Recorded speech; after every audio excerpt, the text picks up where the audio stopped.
PM Modi की मां तो उन्हें डांट रही है, इसमें दिक्कत क्या है? कांग्रेस प्रवक्ता पवन खेड़ा ने कहा कि अगर यह वीडियो अपमानित लगता है, करने वाला लगता है, तो यह पीएम मोदी का सिरदर्द है, हमारा नहीं। सुनिए पवन खेड़ा कैसे इस वीडियो को डिफेंड कर रहे हैं इतनी छीछा लेदर होने के बाद भी। इसमें बीजेपी को आपत्ति क्या है? इसमें अपमान कहां हुआ, किसका हुआ? नसीहत देना माता पिता का कर्तव्य होता है, तो माता पिता का अपमान तो नहीं है अगर वो नसीहत दे रहे हैं। तो नसीहत लेने वाला अगर उसको अपना अपमान मान ले, जो इस केस में नरेंद्र मोदी हैं, तो वो नरेंद्र मोदी का हेड है कि हमारा नहीं। इसमें अपमानजनक एक शब्द बता दीजिए उनकी माताजी के प्रति हुआ हो तो। ये बार बार हर चीज को मुद्दा बनाना, हर चुनाव से पहले अपनी माताजी को लेकर आना और छुई बन के राजनीति करना सिर्फ नरेंद्र मोदी को ही आता है, हमें तो नहीं आता। इसके अलावा और एक और बात सुन लीजिए, कहते हैं कि वो स्वर्गवासी हो गई हैं, उनके लिए क्यों आप? नेहरू जी को स्वर्गवासी हुए कितने साल हो गए? वो नहीं देखते, वो तो अपमान करते हैं नेहरू जी का। हम तो सम्मान में जो एक माता पिता का कर्तव्य है वो दिखा रहे थे कि उन्होंने ये किया, फिर भी नहीं मानते। अब बताइए इसका कोई लॉजिक है? एक तो गलत कर रहे हैं, उसको डिफेंड भी कर रहे हैं, कह रहे हैं नेहरू जी भी तो दिवंगत हैं, तो नेहरू जी का एआई वीडियो बना के नरेंद्र मोदी डाल रहे हैं क्या? उनके मुंह से बुलवा रहे हैं क्या कि राहुल ऐसी पॉलिटिक्स क्यों कर रहे हो, वोट चोरी की बात क्यों कर रहे हो? इस देश में तो इतने साल कांग्रेस ने सत्ता में राज किया, क्या नेहरू जी के मुंह से डाल के बुलवा रहे हैं क्या? कह रहे हैं कि मां नसीहत दे रही है, इसमें क्या? मां ने आपको आके बताया कि मैं ये नसीहत देना चाहती हूं, तुम एआई वीडियो बना के मोदी से बोलो? आप कौन तय करने वाले होते हैं बॉस कि नरेंद्र मोदी की मां उनसे क्या बोलना चाहती हैं? आप अपनी बात जो आप नरेंद्र मोदी को बोलना चाहते हैं, आप अपने प्रोपेगेंडा फैलाना चाहते हैं, वो नरेंद्र मोदी की दिवंगत मां से बुलवा रहे हैं और कह रहे हैं इसमें कोई गलत नहीं है। इन लोगों को तो कुछ गलत ही नहीं दिखता भाई। किस लेवल नरेंद्र मोदी के खिलाफ पॉलिटिक्स में ये लोग किस लेवल पे नीचे जाएंगे वो तय नहीं है, लेकिन उस लेवल पे जाते जाते भी इनको कुछ गलत नहीं दिखता। जब भी देश से जुड़ी ऐतिहासिक गलतियों का जिक्र करना होता है तो बीजेपी अगर नेहरू का नाम ले लेती है तो भाई वो फैक्चुअली बात करती कि भाई नेहरू ये करके गए, नेहरू वो करके गए। क्या नरेंद्र मोदी की मां इनको बोल के गई थी क्या कि वे जब मैं नहीं रहूंगी तो एआई वीडियो बना के नरेंद्र मोदी को ये नसीहत देना? पहले भी बिहार में इंडी गठबंधन की रैली के मन से पीएम मोदी को मां की गाली दी गई थी। उस वक्त भी बीजेपी ने इस मुद्दे पर राहुल गांधी और तेजस्वी को घेरा था। इसलिए तेजस्वी यादव से जब बिहार कांग्रेस के नए एआई वीडियो पर सवाल किया गया तो उन्होंने इस वीडियो का समर्थन नहीं किया, बल्कि बात को घुमा दिया। तेजस्वी यादव जानते हैं कि मां के अपमान का मुद्दा बिहार की जनता हल्के में नहीं लेने वाली, इसलिए वो राहुल गांधी की कांग्रेस जैसी बातें नहीं कर रहे, पवन खेड़ा जैसी बातें नहीं कर रहे कि क्या गलत है। सुनिए कांग्रेस के एआई वीडियो पर तेजस्वी यादव क्या कह रहे हैं। इनके पास कुछ कहने को है नहीं, हालांकि हमने वो वीडियो नहीं देखा, ठीक है, लेकिन इन लोगों को अपना हिसाब देने के बजाय जानबूझ के इशू को डाइवर्ट करने का अपना काम भाजपा करती है और कोई नहीं। भाजपा ने जितना अपमानित किया है नरेंद्र मोदी जी के अपशब्द सब लोगों ने सुने हैं, किसी से छुपा नहीं।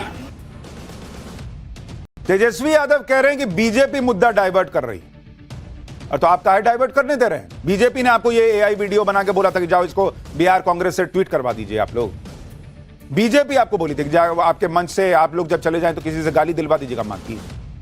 बीजेपी आपको बोली है कि आप बिहार का सारा मुद्दा छोड़ के वोट चोरी कीजिए, जिसको कोई मान नहीं रहा। बिहार में इंडी गठबंधन अपनी राजनीति के चक्कर में पीएम मोदी की मां को भी टारगेट करने लगा है। ये लोग एक तरफ तो ये कहते हैं कि सबकी मां का सम्मान होना चाहिए, दूसरी तरफ खुद पीएम मोदी की मां का एआई वीडियो बना रहे हैं। इंडी गठबंधन को तो इस बात से भी दिक्कत है कि पीएम मोदी अपनी मां का पिंडदान क्यों कर रहे हैं। ऐसा कहा जा रहा है कि पीएम मोदी बिहार के गयाजी में अपनी मां हीराबेन का पिंडदान करेंगे और उनकी आत्मा की शांति के लिए पूजा पाठ करेंगे। लेकिन कांग्रेस नेता कह रहे हैं कि हिंदू धर्म में पितरों का पिंडदान एक बार होता है। जब बड़े भाई ने माताजी पिताजी का पिंडदान 7 मई 2023 को कर दिया है, तो मोदी फिर से गयाजी जाकर 17 सितंबर को माताजी का पिंडदान क्यों कर रहे हैं भाई? जिस दिन पिंडदान हो रहा था उस दिन कर्नाटक में रोड शो क्यों कर रहे थे भाई?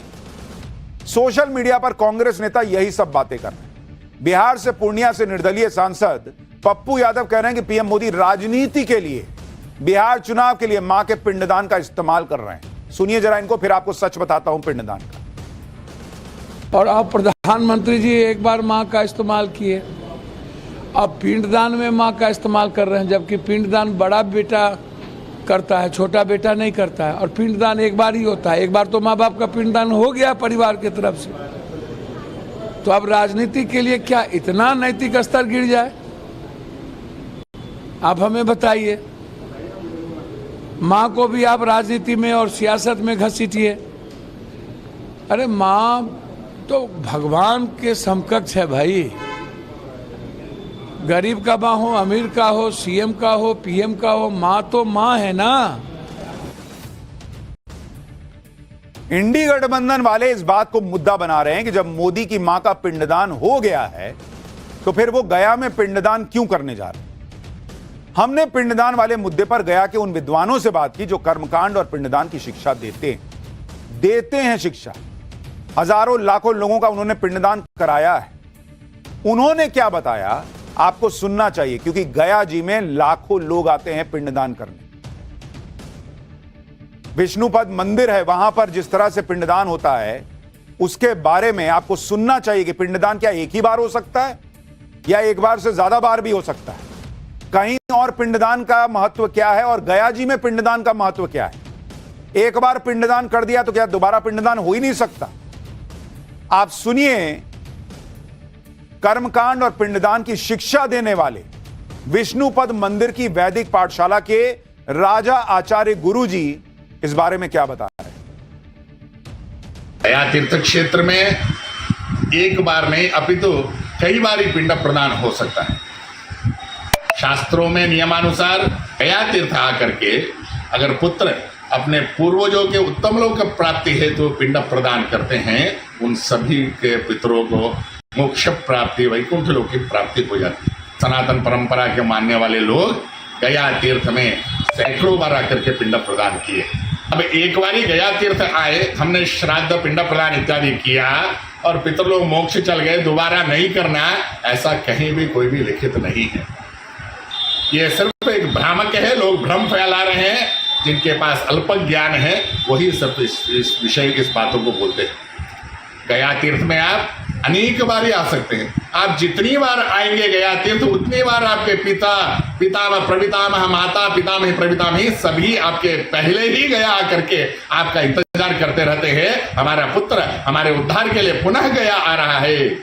वो क्या होता है ना, पितरलोक क्या होता है कि अनेक लोग अलग अलग लोकों में रहते हैं। ये तो गया तीर्थ आप जितनी बार आएंगे एक एक इनका पायदान ऊपर बढ़ते जाता है।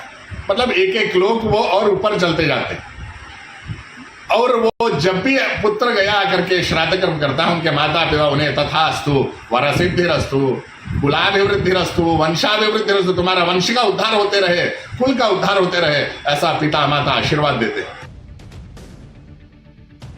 यानी गया जी के विष्णुपद मंदिर से जुड़े हुए आचार्य जो इस पूरे मामले में कांग्रेस के किसी भी नेता से कहीं ज्यादा ज्ञान रखते हैं, वो खुद कह रहे हैं कि एक बार नहीं कई बार पिंडदान हो सकता है। वो खुद बता रहे हैं कि हजारों लाखों लोग कई बार पिंडदान करने आते हैं, क्योंकि गया में पिंडदान का जितना महत्व है उतना महत्व कहीं और पिंडदान का नहीं। कहीं और पिंडदान तो कर सकते हैं, लेकिन गया जी जाकर पिंडदान करना सबसे महत्वपूर्ण पिंडदान होता है, सबसे बड़ा पिंडदान होता है। इससे आगे हमारे यहां कर्मकांडों में कुछ और नहीं होता। आप सोचिए कि हमारे धर्म में जिक्र है, वो कह रहे हैं कि भाई आप कर सकते हैं एक बार से ज्यादा बार पिंडदान। लेकिन इस देश में किस लेवल की पॉलिटिक्स हो रही है नरेंद्र मोदी के खिलाफ। मां का पैर कैसे धो दिया, नौटंकी है। मां के पैर क्यों छू लिए, नौटंकी है। मां का दोबारा पिंडदान कैसे कर दिया, नौटंकी। अरे सब नौटंकी है बॉस। और आप लोग जिस लेवल पे जाके पॉलिटिक्स कर रहे हैं वो नौटंकी नहीं रह गई।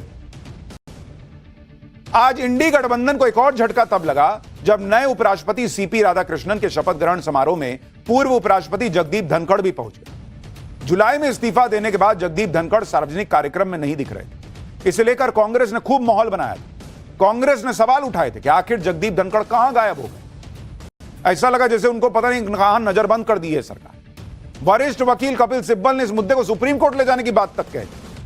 शिवसेना उद्धव गुट के सांसद संजय राउत ने गृह मंत्री अमित शाह को चिट्ठी लिख दिया कि बताइए जगदीप धनखड़ कहां, नहीं तो विपक्ष सुप्रीम कोर्ट चला जाएगा। राहुल गांधी ने कहा था कि पूर्व उपराष्ट्रपति गायब हो गए, लेकिन आज जगदीप धनखड़ सामने आए और वो नए उपराष्ट्रपति के शपथ ग्रहण समारोह में शामिल हुए। उन्हें देखकर कहीं से यह नहीं लग रहा था कि वो नजरबंद थे या उन पर कोई दबाव था या उन्हें किसी से मिलने नहीं दिया जा रहा था। शपथ समारोह में जगदीप धनखड़ गृह मंत्री अमित शाह से भी अच्छे से मिले, जबकि इंडी गठबंधन यह माहौल बना रहा था कि मोदी शाह ने दबाव डालकर जगदीप धनखड़ का इस्तीफा करवा दिया। जगदीप धनखड़ को लेकर विपक्ष ये बात भी कह रहा था कि जगदीप धनखड़ सामने आएंगे तो बड़े बड़े खुलासे करेंगे, मोदी सरकार की पोल खोलकर रख देंगे, लेकिन आज तो ऐसा कुछ भी नहीं हुआ।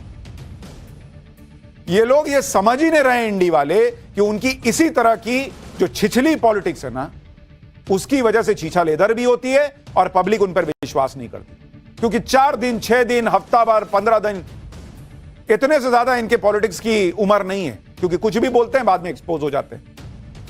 उपराष्ट्रपति के शपथ समारोह में हर कोई मौजूद था, प्रधानमंत्री मोदी भी थे, दूसरे मंत्री भी थे, चीफ जस्टिस ऑफ इंडिया भी थे। कोई नहीं था तो कौन नहीं था पता है? नेता प्रतिपक्ष राहुल गांधी नहीं थे। राहुल गांधी की गैर मौजूदगी को बीजेपी ने मुद्दा बनाया। बीजेपी ने आरोप लगाया कि राहुल गांधी संविधान से नफरत करते हैं। उन्होंने उपराष्ट्रपति के शपथ समारोह का बहिष्कार किया। For more of such videos, do like, share and subscribe to ET Now Swadesh.